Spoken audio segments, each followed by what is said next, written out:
Sorry. Sorry. The geheim Garrett. The geheim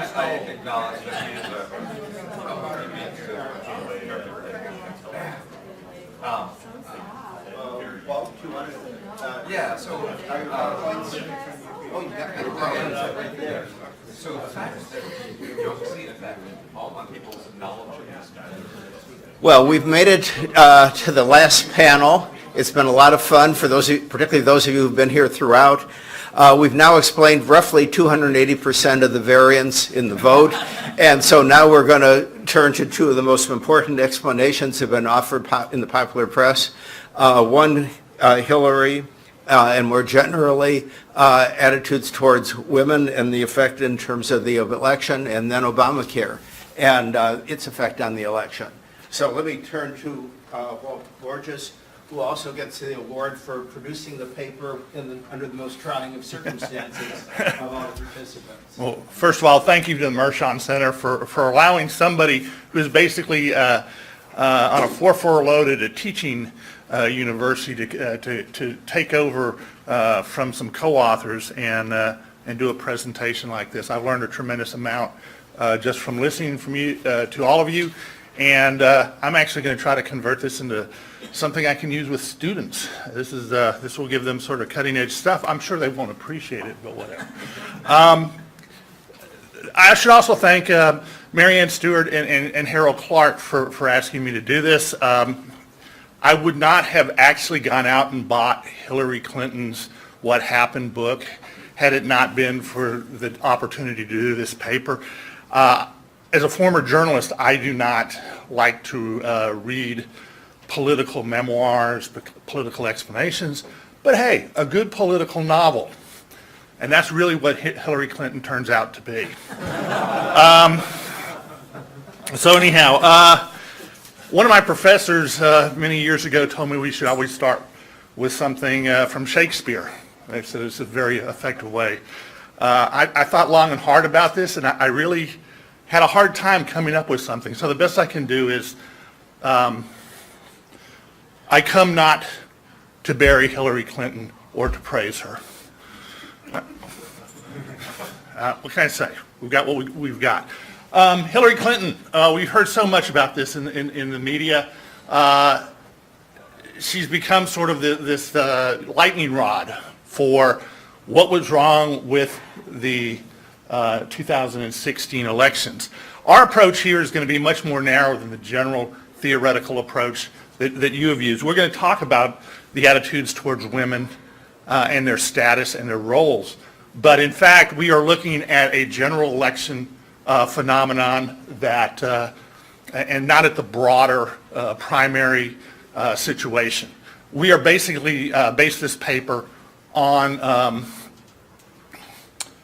I'm sorry, I should probably stay within the range of the microphone. We base this on basically her hypotheses about the role of sexism and misogyny in her defeat.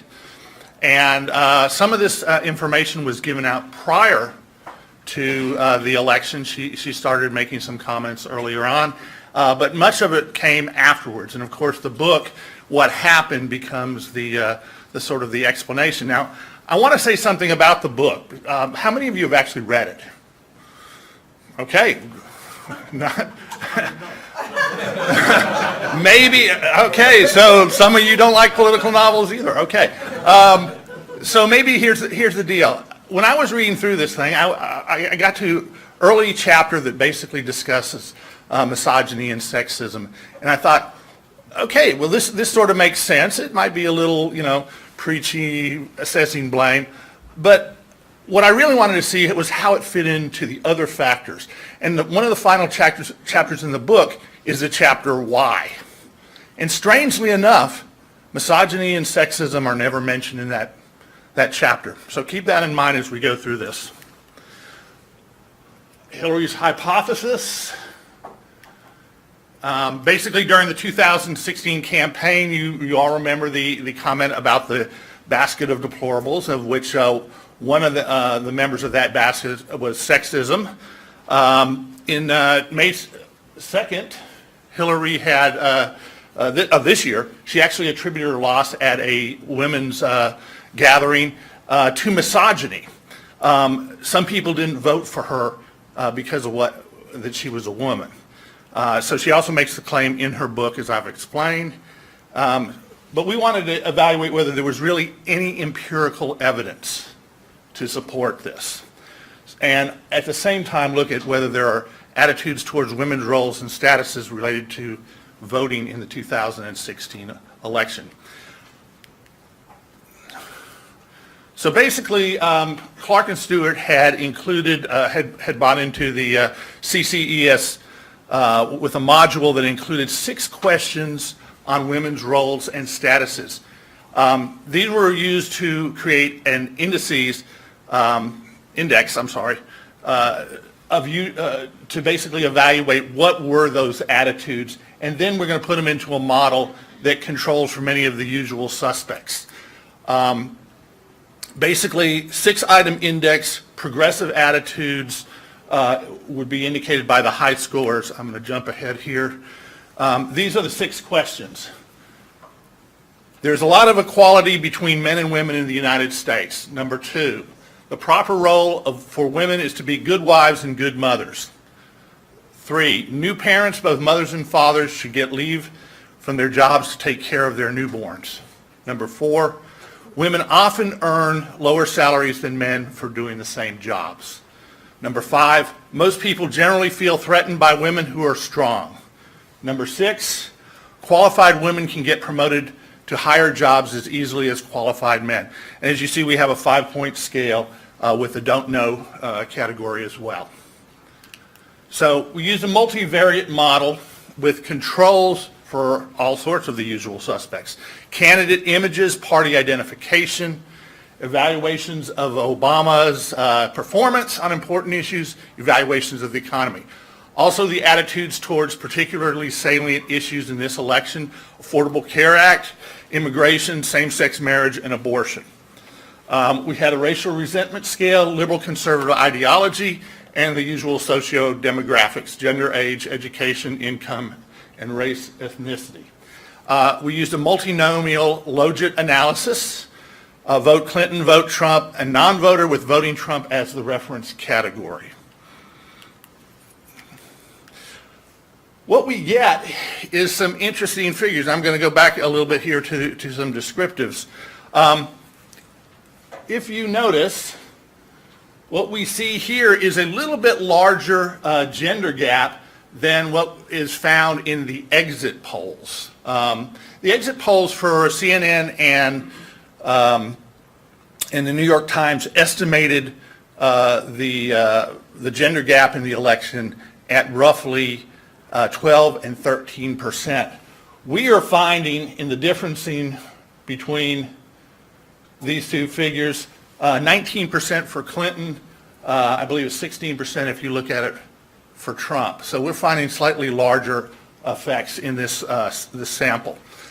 White women, white men, there's a surprising factor, although this has been previously reported in the press, that Clinton did not win the white women vote by as large a margin as she needed to do in order to win the election.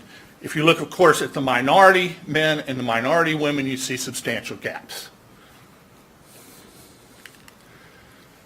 In this particular slide, the progressive attitudes are cross-hatched, and we've averaged out the attitudes towards women on these 6 questions. The progressive attitude shows up at 52%, and look at the traditionalist average, just 27%. Again, women easily promoted is one where we find a traditionalist a dominance there, and also in equality between the sexes. The other 4 questions showed up with progressive attitudes in the majority.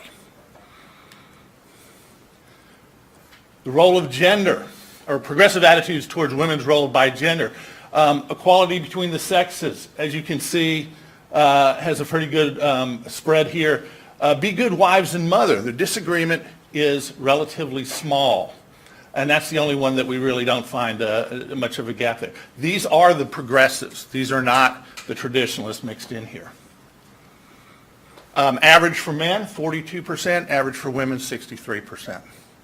42% is a pretty good average in terms of, or at least in our opinion, is a pretty good average that we would see for progressive male attitudes.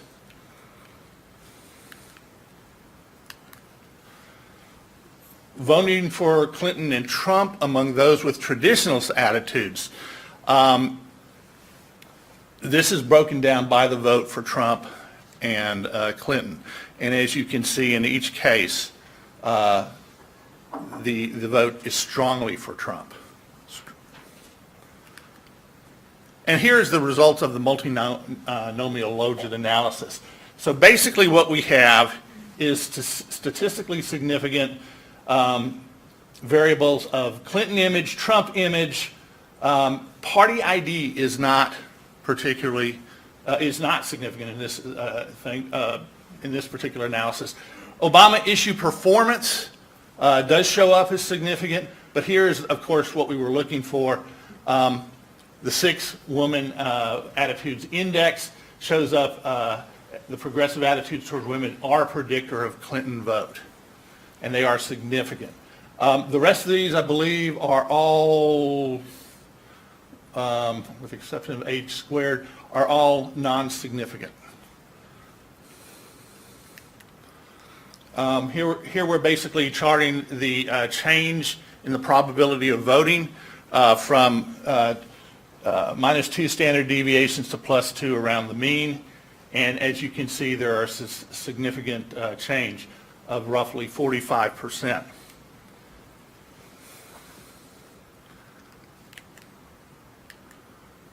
So in order to determine the robustness, we ran a number. Harold must have a lot of time, is all I got to say. He ran the rival models. He ran all 65,536. Unfortunately, when he sent me the files, he did not send me the state of due file. I really wanted to see what this was about and replicate it.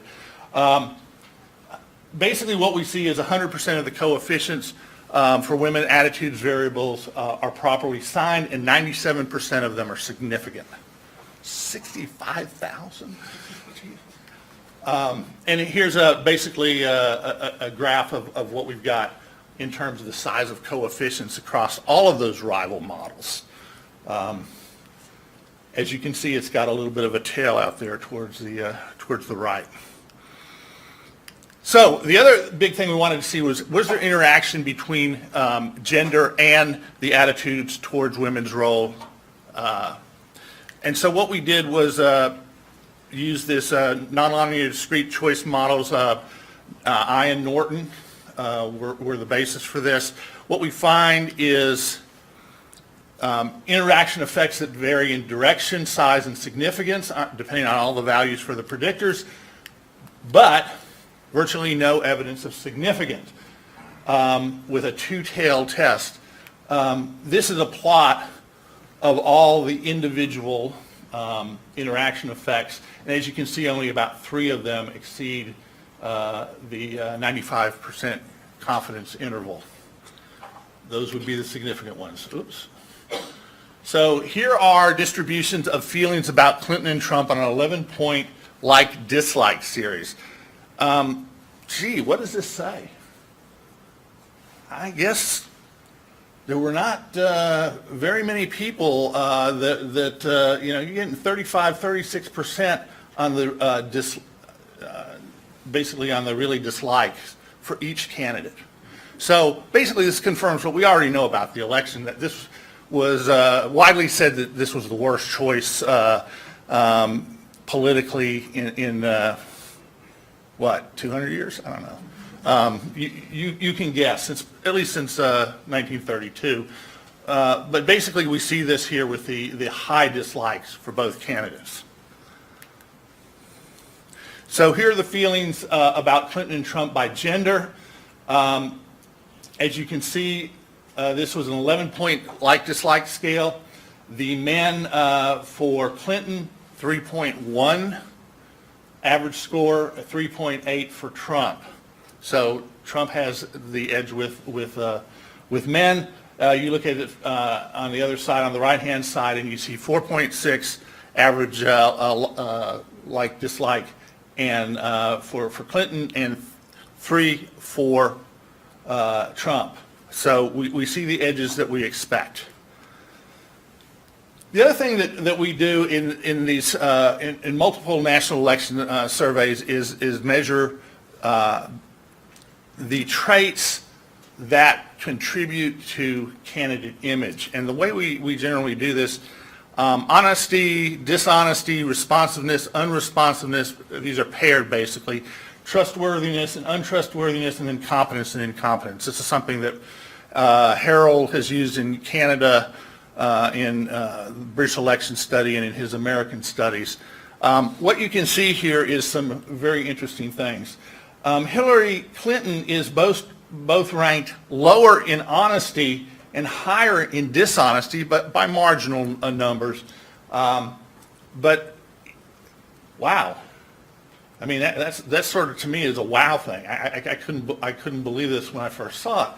But look also at trustworthiness. I think this was widely reported that Hillary Clinton's high numbers, high negatives, really did translate into a trustworthy score that was not so much lower than Trump's, and basically was the same figure in untrustworthiness. Now in competence, she holds a very good edge there, and also in responsiveness. So these paired variables basically show that this was, when it came to trustworthiness and honesty, Hillary Clinton had some problems with the electorate.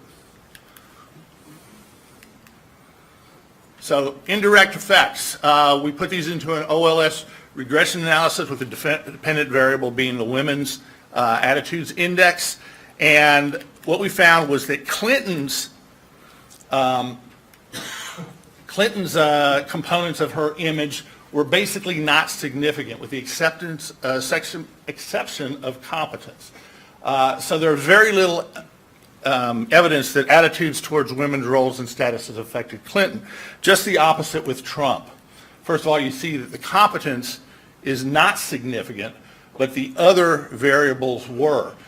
So we see this as substantial evidence that attitudes towards women's roles and statuses affected Donald Trump's images, and so was carried indirectly through into the voter choice. So, basic conclusions. Let's put them all up at once. The attitudes towards women's roles and statuses, a majority of the respondents in this survey had progressive attitudes. Our multivariate analysis showed that progressive attitudes towards women's roles have significant effects on the probability of voting for Clinton, as long as you control for all the usual suspects. The results were robust. The effects were quite large. The Z-score scores showed that we were far out there in the tails. There are indirect effects via Trump's image, but no evidence of gender interactions. So basically our conclusions are attitudes towards women's roles influenced voting in the 2016 presidential election, and both Clinton and Trump have hugely negative images. Harold did not provide me with the data on this, but I looked it up in some of the literature. Clinton is, in fact, only slightly more popular than Sarah Palin was in 2008. So, a couple other things here. Did the traditionalist attitudes towards women's roles and standards cost Hillary the election, as she has suggested? A majority of the respondents in this particular sample had somewhat or very progressive attitudes towards women's roles and statuses. So Hillary is right. If the remainder had been more progressive, she would have won. But that's almost a so what, that's not the electorate. but also recall that Hillary Clinton tweeted, "Mr. Trump accused me of playing the woman card. Well, if fighting for women's health care and paid family leave and equal pay is playing the woman's card, then deal me in." She said this in, I believe, April of 2016. She was priming the electorate.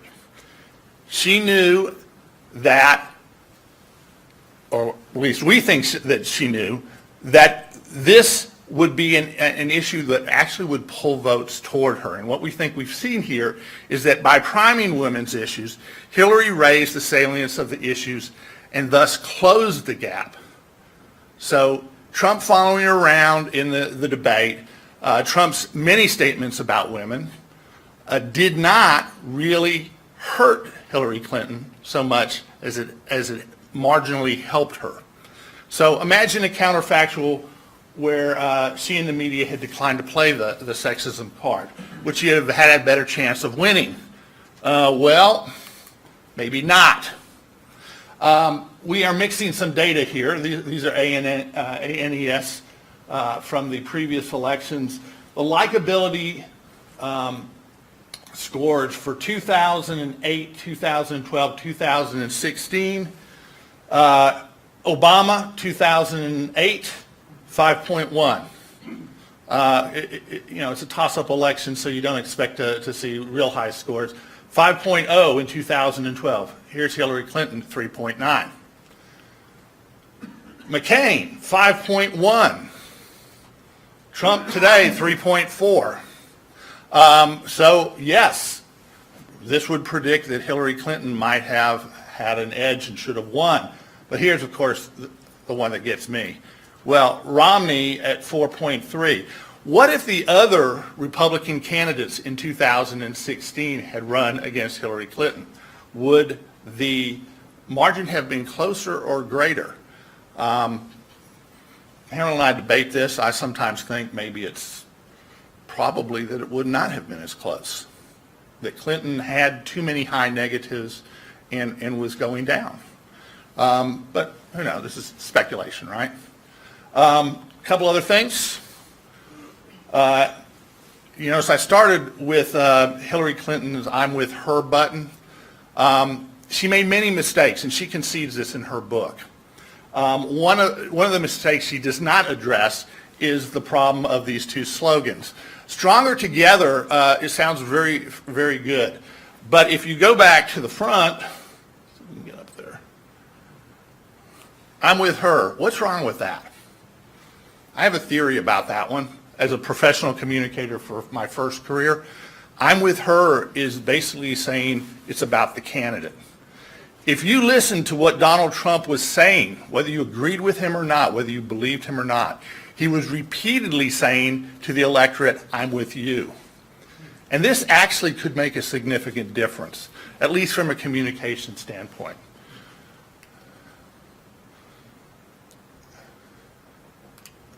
Whoops, let's get back there. Well, I'm trying to get down to the bottom here because I'm supposed to imitate John Sides and how do I get this up? Does anybody know?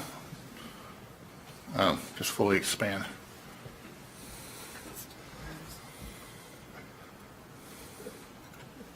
Yeah.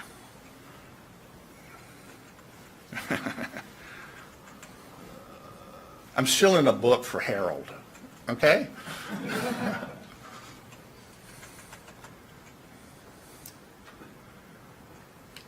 Thank you.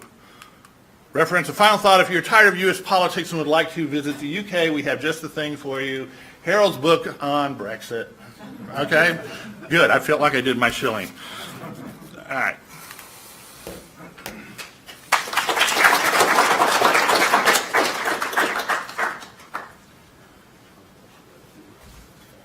Thanks for that fascinating presentation, and thanks everyone for coming out on a Saturday morning. My 4-year-old woke me up at 6:30 with Paw Patrol blasting on the TV, and I'm struggling to get that song out of my head. I will not sing it for you because I'm a nice guy, but misery does love company, so I'm tempted. This was a great paper. It's a welcome contribution, something that we heard a lot about through the campaign and yet kind of surprisingly haven't heard as much about in the statistical analyses of the election. I had a couple questions about it, and I didn't have any major critiques of it because I think the design is fairly straightforward.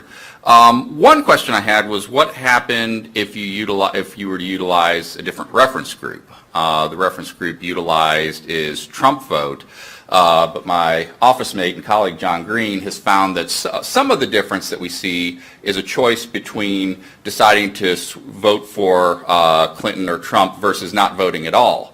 And that in some cases that's what the deciding choice is. And so with a different reference group, I'd be curious to see if the effect became stronger or weaker. In other words, maybe people who were neutral decided just to stay home.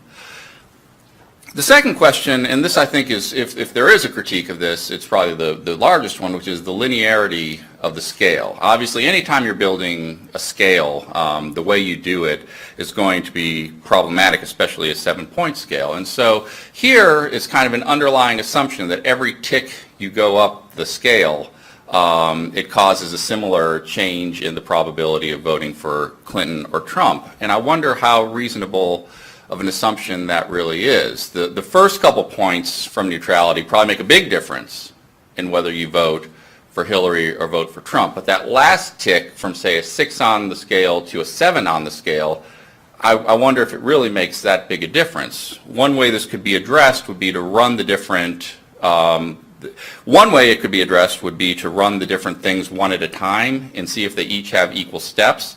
And then there has to be some way to figure out, like, the cumulative effect, how you work that out.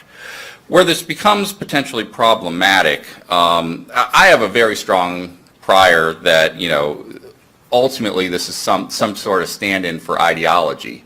And if the various ideology metrics aren't linear but have different slopes, in reality they aren't linear, but they have different slopes. What could be happening is that, you know, you run the ideology metric, and you get a line that tries to approximate what's really a curve.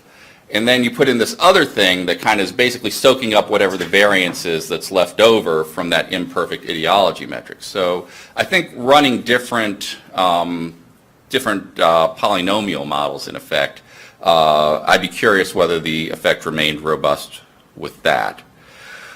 Two final thoughts. I'd be curious if you ran this model on 2012 and 2008, whether you found the same effects. In other words, does sexism also predict the vote for Romney versus Obama and then McCain versus Obama? Because if it predicts as well in both of those elections, then you have a harder time, I think, saying something unique about Hillary Clinton. And maybe this is just a stand-in for ideology.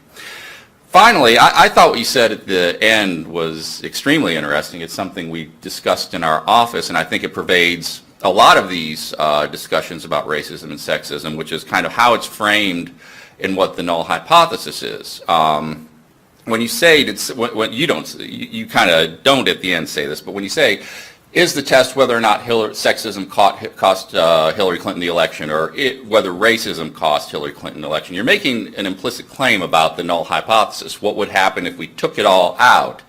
And if you're saying it's sexism or racism that cost her the election, the idea is if you took all the sexual or racial cues out, that she would have won.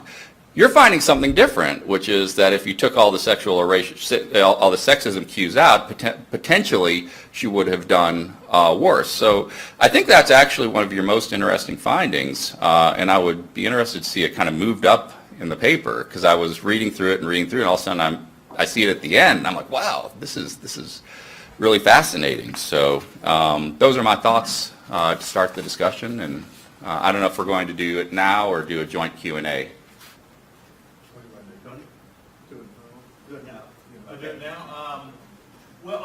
Just a couple of factual things. First of all, we were using the 5-point scale and assembling an index, so we had the range from basically 0 to 30 in there. I mostly would agree, or at least accept the suggestions. Polynomial models, yes, we often do evaluate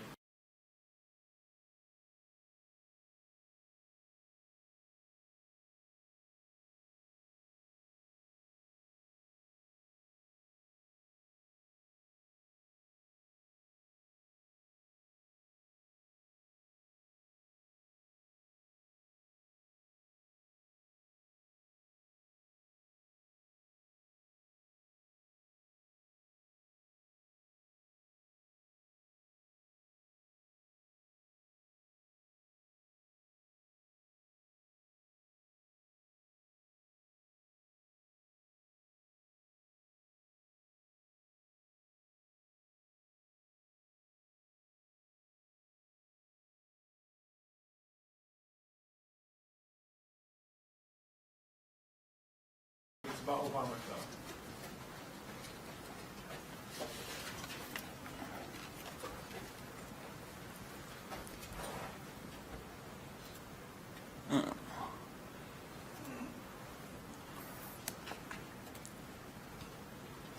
Okay. All right. Okay, tremendous, thank you. This has been a really fantastic conference. When Herb and I were putting this together, I think the thing, I mean, it's been great to bring people here, but I think the thing that sort of strikes me is there are more people across the university like, asking interesting questions about electoral politics. And it was just great to be reminded of all the fantastic people who are here at Ohio State. I'd also like to thank, since I was remiss in doing this when I opened the conference, the graduate student discussions we've had over the last 2 days have been really fantastic. And John, I'd like you to be reminded that I was the only speaker to thank the graduate student discussants. And so allow that please to shade your comments of the paper. It normally takes a moment to work. If I click here, oh sorry.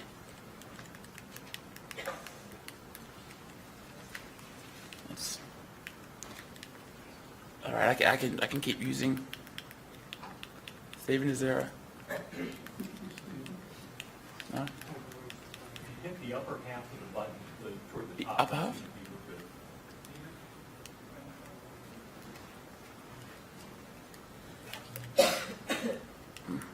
All right. Let me just use the keys. Okay. So the 2016 election seems a really opportune moment to look at the Affordable Care Act as a potentially exogenous influence on electoral outcomes, insofar as beyond it was just the signature political accomplishment of the Obama administration. It was also very inopportune for national Democratic political ambitions that the changes in the coming years' premiums were announced right at the end of the closely fought 2016 election. Those of you who've been reading in this material know that performance right at the end it has been shown reliably to be very, very influential of voter assessment of elected officials. The way I motivate this for students is when Sandals, the awful chain of resorts through the Caribbean, the folks who've undertaken to recurrently visit Sandals resorts are members of the Sandals Club. And Sandals is very, very motivated to ensure that they remain happy with their visits because they've undertaken to visit these appalling resorts once a year. When Sandals observed rainfall during the Sandals Club members' visits at their resorts, their practice used to be, by the time the Sandals Resort member was back at their house, there'd be a voucher waiting for them. It had already been sent in the mail before they'd even left the resort, providing them a discount on their subsequent visit to make up for the fact that it had rained during their visit. Sandals goes ahead and does a ton of consumer research and finds that only rain on the day and the last day of the visit had any influence at all in guests' assessment of how enjoyable, how pleasurable the visit was, and this turns out to be tapping the same underlying psychological mechanism which voters use to assess elected officials. And so insofar as there was some evidence, obviously, in the first couple of years of the ACA of it tamping down at least the rate of change in healthcare inflation, the fact that there was a 22% increase in ACA premiums announced right before the 2016 election seems ideal as an opportunity to provide a negative policy feedback on national democratic stewardship of the healthcare system. And so this was a common reporting. I can't even use the light. That's very disappointing. Sure, thanks. Yep. Note, of course, the August 29 timestamp for this story. And usually, like massive, when we go ahead and check the transcripts of cable news networks, very heavy coverage on the right-wing news outlets as to the number of counties in which we would see only one healthcare provider, extensive coverage of the premium increase. Of course, this is October 25th, like only 2 weeks before the November election. I was chatting with Wendy about this. Folks who were doing canvassing on both sides, Vlad and I have spoken with them, and indicates that this was a recurrent topic of canvassing attention in battleground states. Conservatives glommed onto this, and Democratic canvassers had to sort of account for this the other way. Just press the button on the bottom to remove the USB. Now it works. Hit the space bar.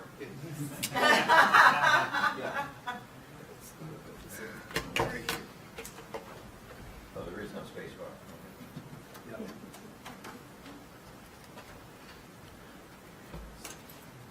Hey, fantastic. Thank you. Cheers. All right. John, I'm sure it was the space bar. All right. And so has all these nice properties right at the end about a substantive policy outcome. You can tell the story that Democrats should be responsible for this. If they want to go ahead and build a national healthcare system and provide exchanges and reform the U.S. healthcare system, if this is actually how expensive healthcare premiums are going to be, it's absolutely fair enough that Democrats can be held to account for changes in the price. The other way to look at this, of course, is that,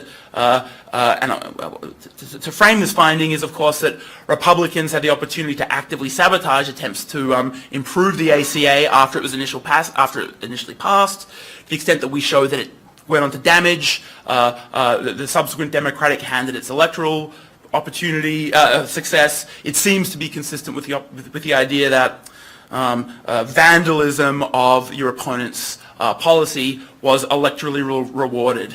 And so this sets up some strange, maybe counterproductive incentives for out parties as a way to damage their opponent's political outcomes.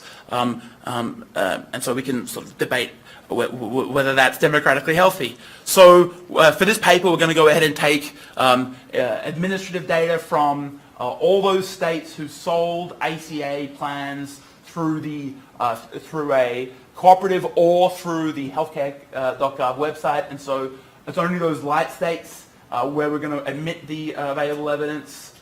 In every other state, we have both data on, at the county level, how many plans were sold, how many providers there were, and changes in this benchmark silver plan, and specifically the price offered to a 40-year-old non-smoker.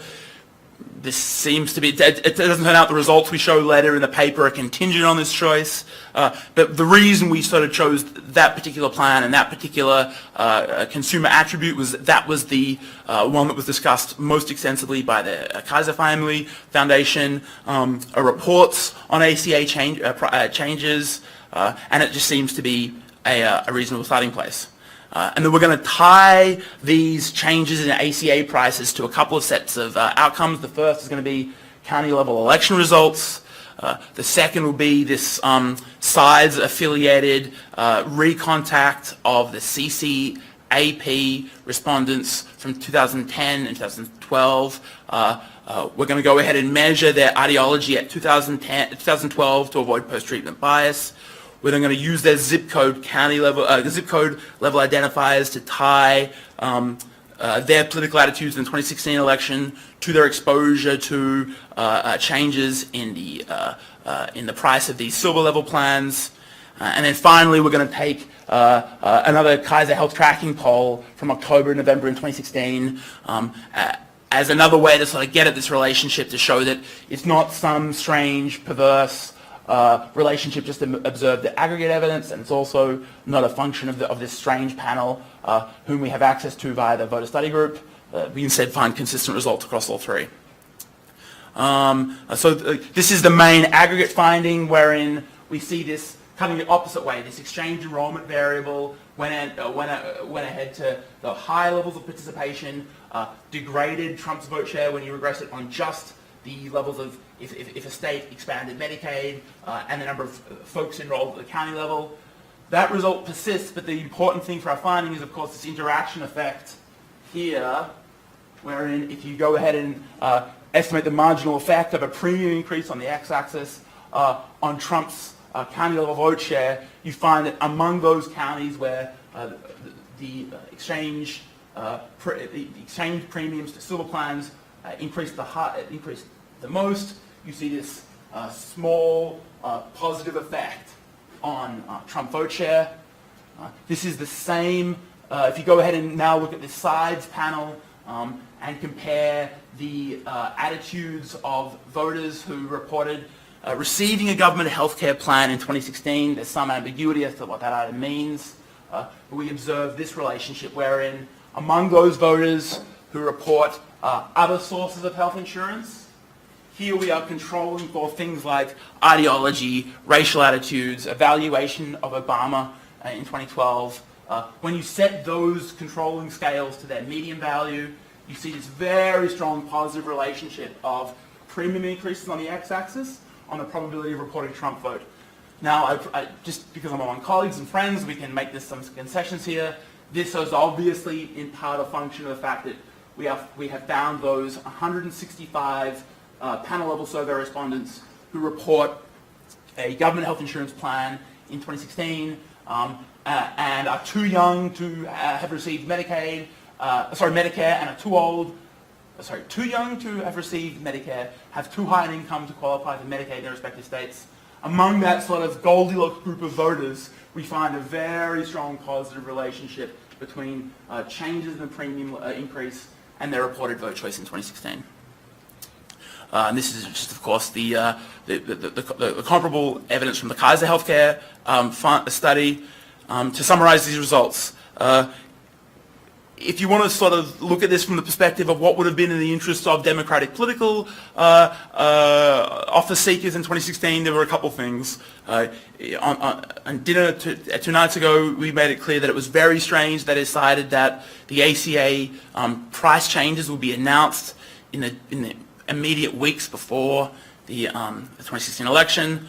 But also the healthcare.gov website, we would make a separate criticism of the website apart from its travails in its early days as performance. When they would reveal the prices to consumers, they would conceal the extent of the tax subsidy so that consumers didn't get the impression that they were receiving financial assistance when they went up to sign up. By the time 2016 comes around, we see this. But this is, in fact, if you go to the healthcare.gov today, they'll explain to you, they'll show you the amount of tax subsidy available, resolving this question, or at least addressing this. Too late, of course, to be of any assistance to Democratic office seekers. But just in terms of as a way to communicate our findings into some meaningful scale to understand its electoral consequences, this is easily big enough to flip Florida and Wisconsin into the Clinton column. If we go ahead and change the premium increases in the counties where we see high levels of exchange participation, if you were to reduce that from a 22% just to a more modest 5 to 10%, it's easily enough to be electorally pivotal. Of course, we should keep in mind the stipulation provided by Paul Beck at the start of the talk, in that these elections where they're decided by 80,000 votes, it's enough to suggest that maybe levels of indigestion might have been responsible for flipping the election one way or the other. But then we would also sort of talk about, beyond the implications of this particular race, which is of course of some interest, it does provide some fairly concerning opportunities for political elites to engage in political sabotage against their rivals, signature policy dimensions. When Mayhew was invited to write about this decades ago, he explained that whilst it might be advantageous for opposition to wreck the economy, they could never do it so unobtrusively as to escape voters' attention, and they would bear responsibility for this economic cost. this appears to be the sort of case where the opposition party did sort of actively seek out to brand themselves as the anti-Obamacare party, and yet still the Democrats were held responsible when those efforts to degrade the Obamacare exchanges were used to negatively assess Democratic political office seekers. And so whether this provides as a new opportunity for elites to engage in the politics of sabotage, the politics of vandalism, we have yet to see. But thank you, John.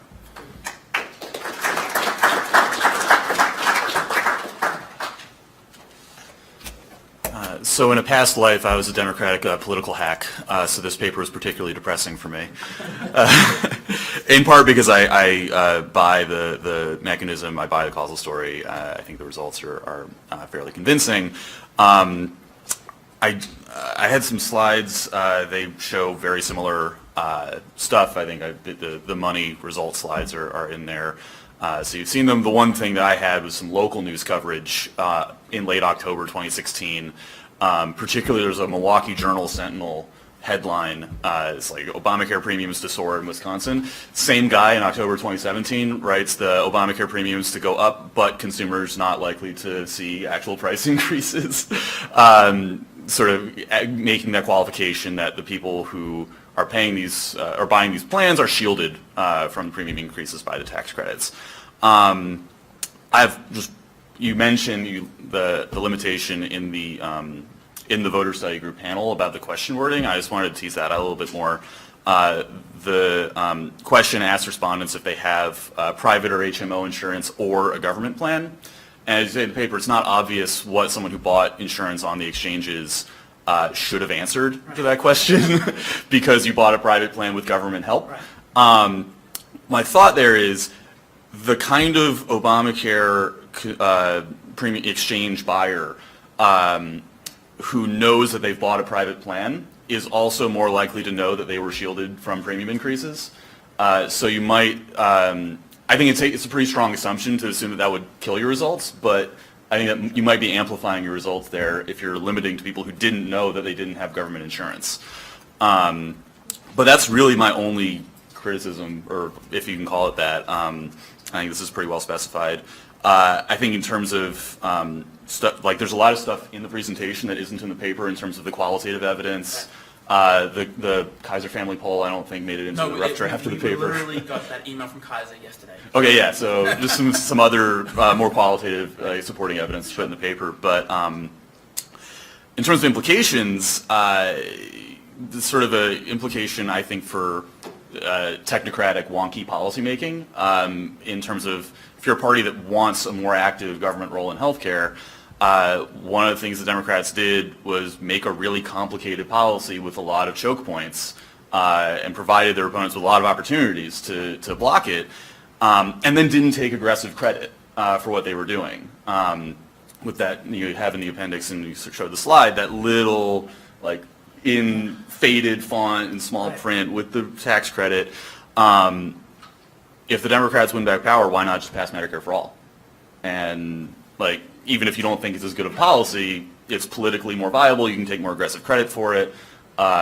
You can't sabotage it through the states. So are they setting, like, is this there potential to be a backlash, and is there a policymaking implication? I mean, that is an interesting question. So that they think that, I guess the thinking was in 2009 through 10, like, hey, if we go only half the way towards these exchanges, which have been popular in some very conservative states like Utah, like that will go on and like mollify opposition to a government takeover. But instead, I think maybe you're right. Like this opportunity to give partial policy credit to their opponents provided a ton of opportunities to intervene and allow for a very negative retrospective evaluation of the policy. Yeah. So I guess for opening up to questions in a sec, but how does this affect how the parties behave? Both, like, what do Democrats do too? You've seen the Republicans now have been rewarded for blocking liberal policies. So that might create a status quo bias as well. But do the liberals, do the Democrats now get more populist and get more simple and aggressive in taking credit for the policies that they pass? So that's all I have. Yeah.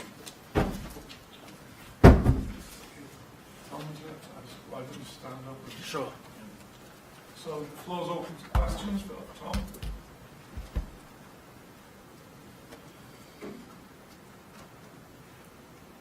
Really? Come on. Sorry. But when these questions are over, we can leave. Go ahead. Sorry. Nobody else? So two things. One, as an idea, there are ongoing attempts to sabotage ACA, right? So Trump is now shutting down the website on Sundays, right? So you can imagine different studies where, you're trying, you're sort of encouraging people to sign up for healthcare, and you randomly assign some to go and try and sign up on Sundays, right? When they see the website is down, who do they punish, right? Trump or Obama for starting the policy? I think that's just an interesting question we don't really know the answer to. So that's my sort of suggestion. Then my question that I just wasn't sort of persuaded on during the presentation, but might try and convince me, is I'm just sort of not entirely sure that people were, premium increases were announced in the media, right? As sort of forthcoming. This is really in advance of the election. There's very busy news environment. Why do we think that people learn specifically about their policies in advance in a way that was enough to internalize? Where was that information actually reaching them?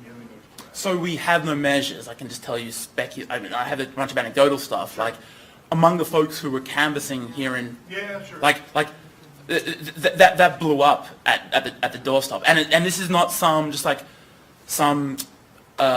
sour grapes Democrats trying to find excuses.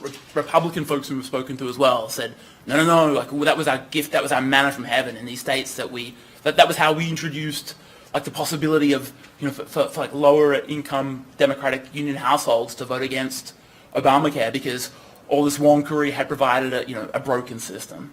I mean, so we don't have. I mean, Kaiser has some items on. It turns out to be people had a pretty accurate impression of how expensive their local plans were. It wasn't noise. It was better than noise. Right? It's not just a question. And so there was some sub-national variation in if your state had a smaller increase in the national average. Kaiser respondents in 15 and 16 had some. There was some relationship between actual price increases and impression of prices at the local level. But I mean. It was a very busy media environment, and I'll grant you the noisiness. What I was just thinking out loud is maybe go to Twitter, go to message boards, right? Just scrape some computational data just to get a sense of where the noise was coming from. Is it really, was there more concern and anxiety expressed publicly in the states that were hit the worst, and that are the most meaningful in your analysis? Okay, Eric. So tell us why. I mean, interesting finding here, but tell us why we should appreciate it. It's actually Obamacare premium increase that's driving this, and not that that's indicative of some other measure of county level economic conditions, or so did you control for county level fixed effects in your models, or see what the other factors this correlates with? Because you think about the places where Obamacare premiums are likely to rise, they're exactly the types of places that you have a heavy population that's not on Medicare, that is as you said, is in this kind of middle zone, probably economically disenfranchised, more vulnerable. So these places that are economically distressed. How do we sort through that? We do a slightly better job. How many people are on Obamacare? So I'll defer to you guys. It's 11.5 million policies sold. So it's very small. Yeah, I mean, so in terms of the ACA expansion's ability to give new people health insurance, 3 times as many people were covered by the Medicaid expansion as bought plans on the ACA exchanges. 3 what? 3 times as many people were new recipients of Medicaid because of the new financial opportunities. So you're talking about 30 million. No, what is Obamacare? Is Obamacare the Medicaid expansion or is Obamacare the ACA? It's what people think it is. Okay, so so many many new folks became recipients of Medicaid. A small number, about a third as many, bought ACA exchange plans, and that's what we find the small effects on Medicaid expansion. Where we see this big effect is on the changes in the price of the ACA plan. So it might be consistent with the argument I guess that Ethan was making, is that even if you were made a Medicaid recipient, and so the price being charged on the ACA exchange has nothing to do with you. Maybe that wasn't communicated well enough that like these prices are going up. The Medicaid recipient will have to bear some new cost to. I mean, I think the ACA was incredibly poorly understood by the average. And again, I look to you, John, as the person responsible for this. Think about it more. The people you've identified in the voter study group, all you're asking is, all right, 2012, you don't have government insurance. 2016, you do. Yeah. That can cover Medicaid exchange recipients who still think that they're on Obamacare. Right.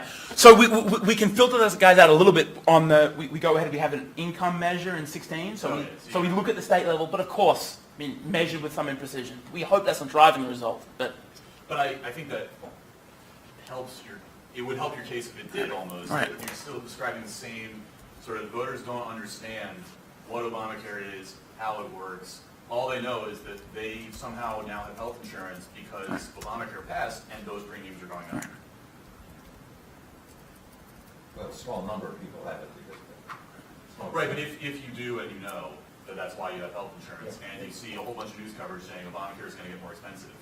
Yeah, I think Eric and I are on the same page on this. Basically, it's like the unemployment rate going from 4% to 8%. Still got 92% of people are employed, but the fact that it went up scares the people who are employed. Right. And so consequently, what you've got in this case is something called the Affordable Care Act, put together by these Democrats and Republicans who said repeatedly this is a disaster. And then suddenly it goes up by 22%, even if you aren't yourself affected. Right.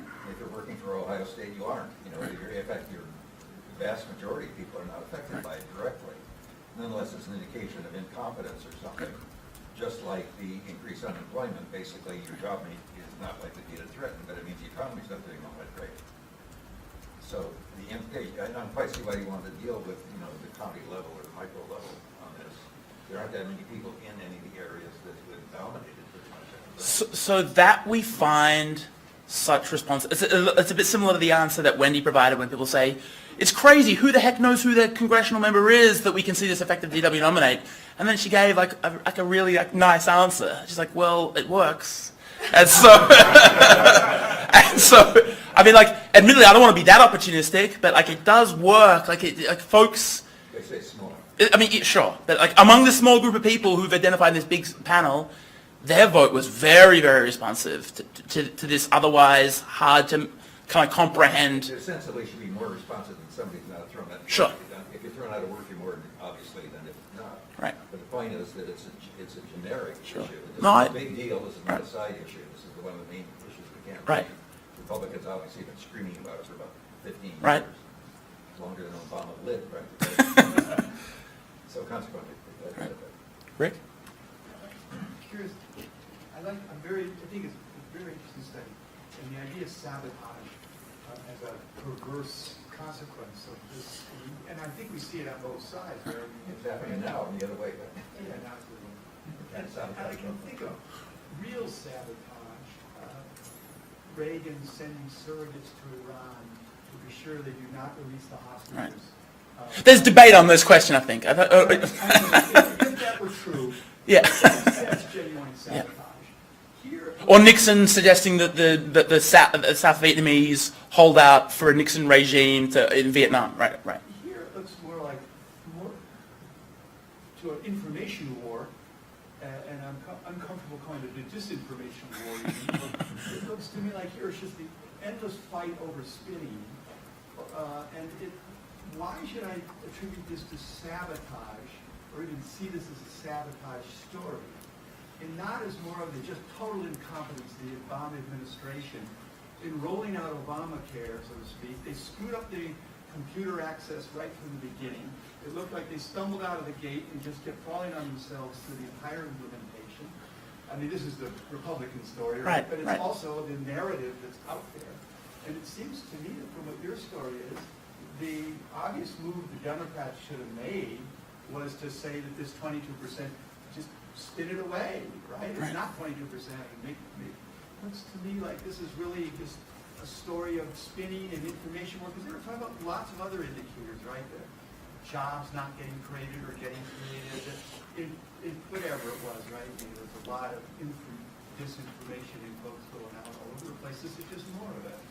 Well, I mean, I think like it's revealing to me. I mean, of course I agree. To the extent that there is something democratically healthy about a policy that was promised to be called, as John said, the Affordable Care Act, has provided us a slower rate of healthcare inflation. Like, I mean, I don't think enough Americans have taken calculus to appreciate the relative advantage.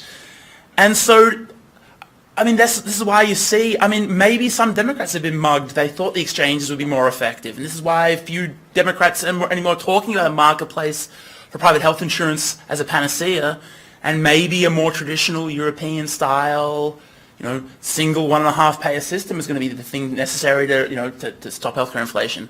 But like, I mean, I probably should have done a better job in the talk of suggesting that yes, it partially this does reflect the failing of the ACA to do what was promised and better control healthcare inflation.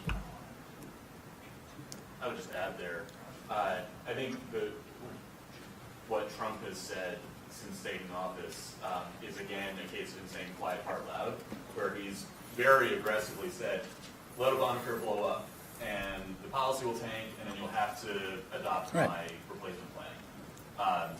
Basically outlining the strategy that Tom outlines as being the quiet part during the Obama administration. That plus, I think, the strong Medicaid expansion finding and just the choice not to accept the free money from the federal government at state level, I think is convincing to me that it's active, like, blocking of policy implementation more than spin. But yeah, Democrats, I mean, the Obama administration left a lot of Hillary votes on the table by not being more aggressive in taking credit for the credit cards and Affordable Care Act and what it was doing for consumers and for not implementing what they had control over better. So I think there's room for both explanations there.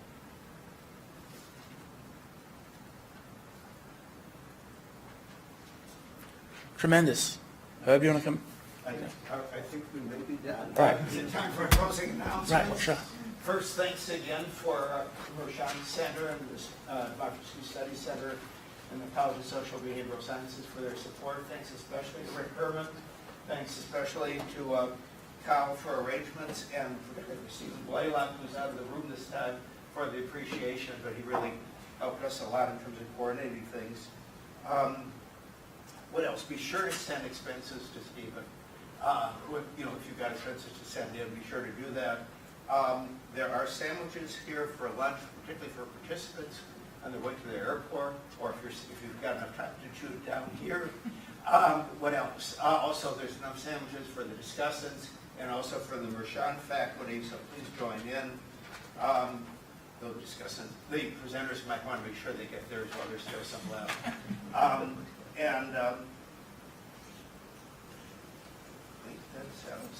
Thanks so much for coming, and thanks for everybody here.